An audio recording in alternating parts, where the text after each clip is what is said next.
Merci Saint-Esprit. La soirée plaïment débauchera d'alouchita la italiva. Merci Père parce que tu m'as donné cette opportunité de parler de toi. Bien-aimé, j'aimerais te parler d'un sujet ce soir intitulé « Cette chose ». Cette chose. Avant d'introduire ce sujet, je dis que je demande à ce que le Seigneur vous aide à comprendre ce que je voudrais vous révéler à travers ce sujet. Cette chose. Le sujet est bizarre, oui, mais c'est ça le sujet. Pour commencer, lisons Isaïe chapitre 6, les versets 6 jusqu'à 7. La Bible est en train de dire « L'un des séraphins vola vers moi, tenant à la main une braise qu'il avait prise sur l'autel avec des pincettes. Ils ont touché à ma bouche et dit, ceci a touché tes lèvres, ta faute est enlevée et ton péché est expié. » Si vous remarquez bien vers la fin de ce récit, les mots faute et péché d'Ésaïe sont mis au singulier pour dire que c'était une seule faute et un seul péché. Ma question que j'aurais à vous poser est de savoir, croyez-vous qu'Ésaïe était tellement saint que depuis sa jeunesse, il n'aurait qu'un seul péché et qu'une seule faute à confesser? Même si la Bible ne nous révèle pas spécifiquement ce péché et cette faute dont il est sujet, le Saint-Esprit le fera pour dire que ce péché d'Ésaïe, cette faute en question, c'était cette chose. Cette chose, c'est une des choses qui lie le monde entier. Cette chose est une chaîne auquel jeunes, vieillards, enfants sont liés. C'est l'une des choses que la Bible, dans ces versets ci-dessous, représente sous forme d'un fruit.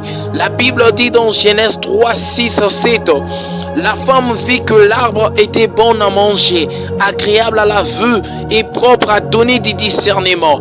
Elle prit de son fruit et en mangea. Elle en donna aussi à son mari qui était avec elle et il en mangea. Les yeux de tous deux s'ouvrirent. Ils prirent conscience du fait qu'ils étaient nus. Cette chose, c'est l'une des choses avec laquelle le diable a au commencement lié les ancêtres de toute l'humanité, Adam et Ève. La première faute commise par Adam et Ève, plusieurs théories parlent certes de la désobéissance, alors que la désobéissance d'Adam et Ève est le résultat de l'acte qu'ils ont commis dans le jardin.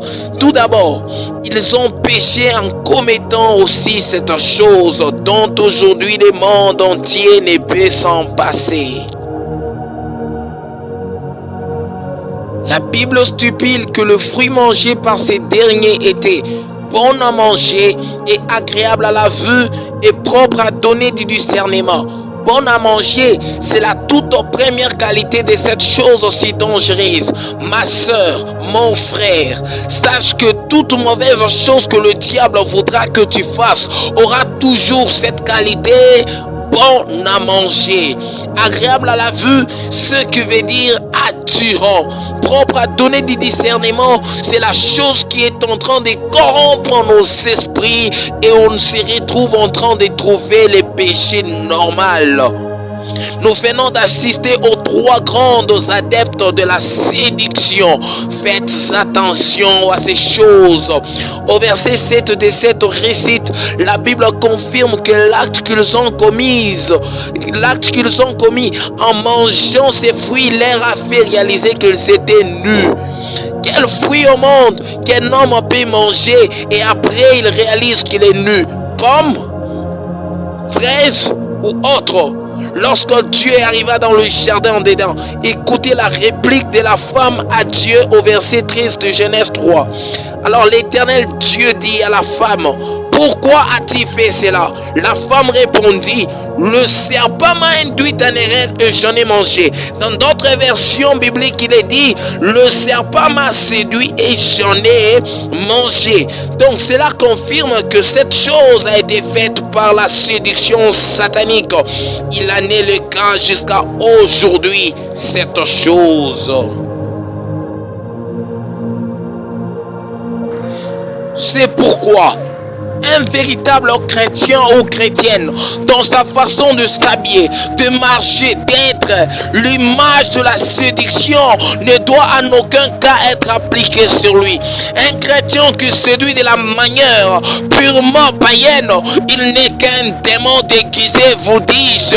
Cette chose, ces fruits, vous êtes en passion d'en connaître l'identité. Cette chose auquel nos jeunes filles, nos jeunes garçons, nos mamans, nos papas sont liés et ne peuvent dire non. Ce fruit qu'Adam mangea et fut jeté hors dedans. Ce fruit est devenu l'arme à double tranchant avec lequel le diable dirige cette génération vers l'enfer. Cette chose est bonne.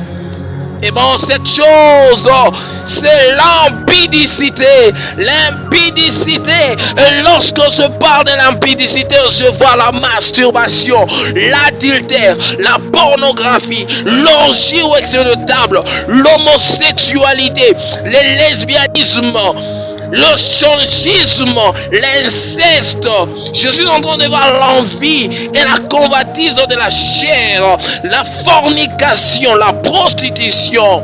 Mon frère, ma soeur, toi qui lis cet article, si tu es aussi soumis à cette tragédie, je prie que Dieu te sauve. Quitte ce monde d'impudicité au nom de Jésus. Tu sais pourquoi tu dois quitter ce monde-là?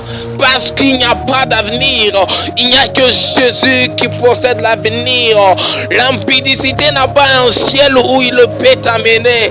La masturbation n'a pas un avenir. La masturbation ne pourra jamais garantir ta vie après ta mort. Bien-aimé, il est temps de revenir à Jésus. Il est temps de faire tomber vos faux semblants, vos faux semblants. Replo satalimon de louche ploiga. Iperia la sore ploi. La utaliva la chambre d'os. Il est temps, bien-aimé, que nous puissions revenir à l'évangile que le diable voudra vous transformer de toutes sortes de façons, en vous habillant en mal, en vous donnant des vêtements qui ne correspondent pas à la puissance de l'esprit. Bien-aimé, quittez. Il est temps, bien-aimé, que tu reviennes à Dieu. Tu as assez servi le diable comme ça. Tu as assez marché dans ses voies comme ça. La sopla hyperia la parados. J'aimerais que cet instant, bien-aimé, que tu donnes ton âme à Jésus. C'était votre frère bien-aimé, frère Cerdo.